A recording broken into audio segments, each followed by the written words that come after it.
చంద్రబాబు నాయుడు ఆలోచన చేయడం లేదంటే నిజంగా అడుగుతా ఉన్నా, 80 ఏళ్ళ వయసు వస్తా ఉంది చంద్రబాబు నాయుడు, మనిషి అన్నం తింటున్నాడా గడ్డి తింటున్నాడా అని అడుగుతా ఉన్నా. అబ్సల్యూట్లీ రాజకీయాలను ఒక నీచమైన స్టేట్ లేక్ తీసుకొని పోవడం ఇది. నేను అడుగుతా ఉన్నా, ఒక్కొక్కరికి ఒక్కొక్క న్యాయం ఉంటుందా అని చెప్పి. కొన్ని తెలుగుదేశం పార్టీకి సంబంధించిన వాళ్ళకి ఎక్కడికైనా వాళ్ళు ఎవరైనా యాక్సిడెంట్లు చేసినా, వాళ్ళ పిల్లలు కానీ వాళ్ళ బంధువులు కానీ ఎవరైనా యాక్సిడెంట్లు చేస్తే, లేదా వాళ్ళే యాక్సిడెంట్ చేస్తే, వాళ్ళ కారులో ఉండగానే యాక్సిడెంట్ జరిగితే మొత్తం కుటుంబాన్ని కూడా ఇదే మాదిరిగానే కేసులు కట్టి అరెస్టులు చేసి కుట్ర కోణము హత్య కోణం అని చెప్పి పెట్టే కార్యక్రమం జరుగుతుందా? చేస్తారా అని అడుగుతాను చంద్రబాబు నాయుడు గారిని. ఒక నిజంగా చేసేట్టుగా అయితే ఇచ్చాపురం టీడీపీ ఎమ్మెల్యే కారు ఢీకొని వృద్ధుడు మృతి. ఇచ్చాపురం ఎమ్మెల్యే స్వయంగా కారులో ఉండగానే కారు ఢీకొని వృద్ధుడు మృతి. ఇదే శ్రీకాకుళం జిల్లాలోనే నేను చెప్తా ఉన్నా, ఎక్కడికో బయటకు కూడా పోవడంలా.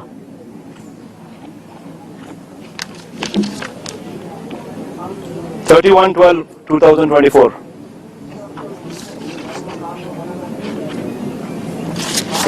ఇంకో కేసు కూడా ఏదో ఉంది కదా, పాతపట్నం ఎమ్మెల్యే మామిడి గోవింద్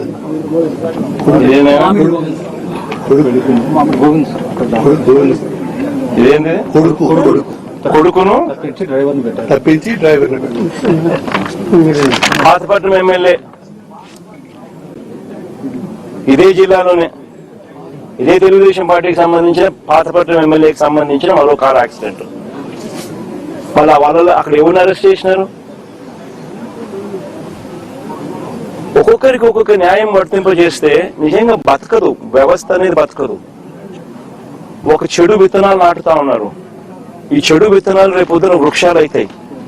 మీరు ఏదైతే నాటుతా ఉన్నారో రేపొద్దున అది ఒక వృక్షమై మొత్తం సిస్టమ్ ని నాశనం చేస్తుంది.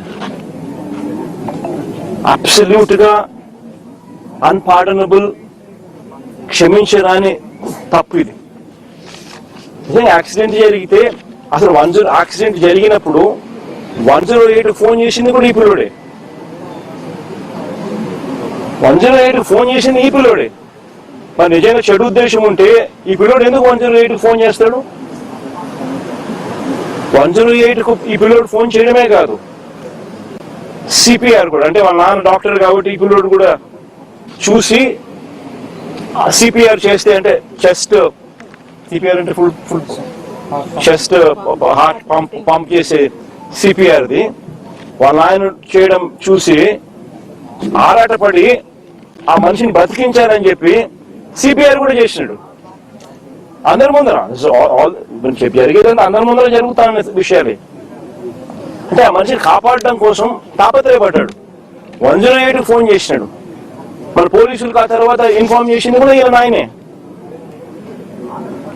మరి ఎవరైనా కూడా దాన్ని కప్పాలనో ఇంకొకటి చేయాలనో ఎవరు తాపత్రయపడాల. ఒక అన్ఫార్చునేట్ ఇన్సిడెంట్ జరిగింది. ఒక అన్ఫార్చునేట్ ఇన్సిడెంట్ లో అందరూ కూడా కాపాడే ప్రయత్నమే చేస్తున్నారు తప్పనిచ్చి, దానికి బాధపడుతున్నారే తప్పనిచ్చి అది ఎవరు కూడా వాళ్ళ తప్పు లేదు. పాపం చేయగలిగింది ఏముంది? దాన్ని రాజకీయం చేయడం కోసం అని చెప్పి ఎంత దారుణంగా వీళ్ళు బిహేవ్ చేస్తా ఉన్నారు అని అంటే నిజంగా ఆశ్చర్యంగా అనిపిస్తుంది నాకైతే. ఇదే చంద్రబాబు నాయుడు గారు, నేను అడుగుతా ఉన్నా, ఈయన చేసింది ఏంది? యాక్సిడెంట్ లో మరణించిన ఆ వ్యక్తి, యాక్సిడెంట్ లో గొర్రెలు కాపరి మరణిస్తే దాన్ని రాజకీయం చేసేందుకు చంద్రబాబు నాయుడు ఏం చేసినాడు? పాఠశాలని యాదవ్ మంత్రిని పంపిస్తాడు ఇక్కడికి. పాఠశాలని ఒక యాదవ్ మంత్రి ఇక్కడికి వచ్చి ఈడ ర్యాలీలు చేయిస్తాడు కులాల మధ్య చిచ్చు పెట్టేదానికి. ధర్మమేనా ఇది? అంటే ఏ పక్కన మత్స్యకారుడే కదా, అంటే ఇల్లు కొట్టుకొని సావని అయినా. అంటే ఏం తప్పు చేసినాడు పిల్లోడు? ఒక యాక్సిడెంట్ జరిగింది, పొరపాటున జరిగింది. జరిగిన దానికి నిజంగా మనుషుల్లో ఎవరైనా ఉంటే వాళ్ళతో ఇద్దరితో కూర్చోబెట్టుకొని పొరపాటు జరిగిందమ్మా, కాంపెన్సేషన్ ఇంతకన్నా ఇంత ఎక్కువ ఇస్తామమ్మా, నీ కుటుంబాన్ని పూర్తిగా మేమే అన్ని రకాలుగా చూసుకుంటామమ్మా అని చెప్పి వీళ్ళతో భరోసా ఇప్పించాలి. నిజంగా అప్పలరాజు కూడా ఆ పని కూడా చేయడానికి కూడా ముందు